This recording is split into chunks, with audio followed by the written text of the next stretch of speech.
Taakula Production.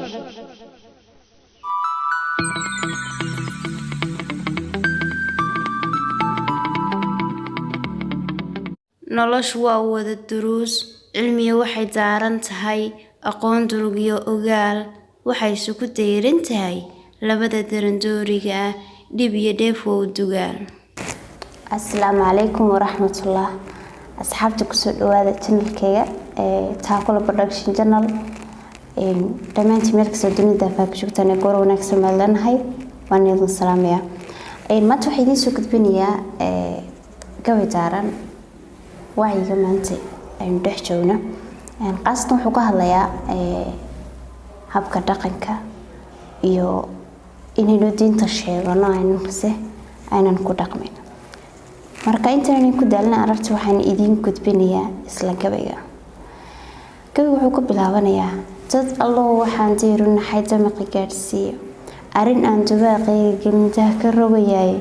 duruusaha cilmiga iyo xadiista laca quraanka umadaha darsaayay inta dooda hadal taagan xuquuq loo durbaantumo waxay dunida yeersiisay ilaah baana doorto xamdiga waan daldalaynay rasuul baan daba kalaam Muhammad daacad ahay sallallahu alayhi wasallam ummad baynu nahay diintu hagi daahiru islaama quraan baan darsaynaa intaas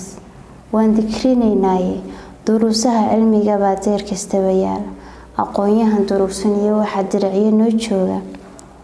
xirta taakiraysiyo firqooyin dooma kala hayst suufiya dableeyeyntii daacado ikhlaasa madaxdii la doortiyo uqaal darajo loo yeelay shacab darafeediisiyo wax kara duudka ka cadaaday degalkeena oo idil naflaha daa'im ku abuuray duqay iyo caruuraha camiran taa kasta yiinba diin baan ka simanahay duniya ogsoon tahay diirkeena waa mid dalaal dun qurxoonaaye dunjibayna xirayo mid kale cid kale daakhil maanacay misna doorka aan leenahay maamul dabadeedka dimuqraadi baa noo bedelay caadil dabadii xaqa daacigiisii wakaasi dabayshaday cadaaladi ku dayso wata eexdu daranyeysay dulmi baa siraato wakaa daa ku absaaray dhaqan diiran baa leenahay diinta waafaqaya isaguna dunya ugu galbaday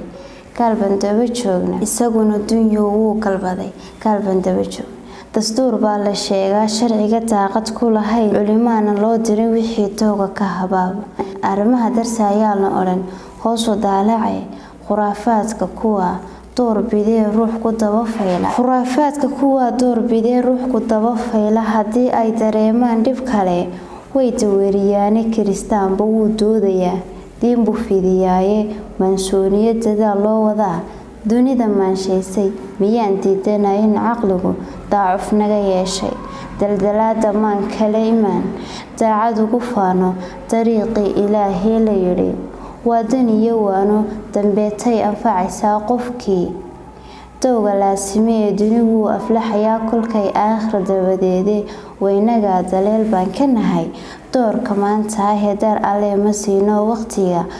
wandayaacaynaye dar alle ma baranee cilmiga wanda fiirinaay dar alle ma dhaqanee xukmiga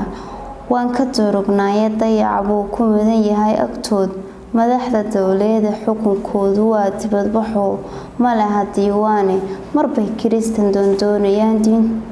diintu celinayne mar kale dugaag iyo cawaan deeq ka filayaane mar kale dantoodii ka tagi duli hogaanshaane mar kale u heesaan dadku dega yiraahdaan waxa iga sii daran shacbiga daaqsili taagan intaasoo daliila wixii kuwaya diinteena inaga daleesho ugu wacan duli dhamaantii misna dowga waa sheegana faano daahire xaqoo darajo loo yeelaba duni ogeysiin waa mahadsantiin. Taakula Production.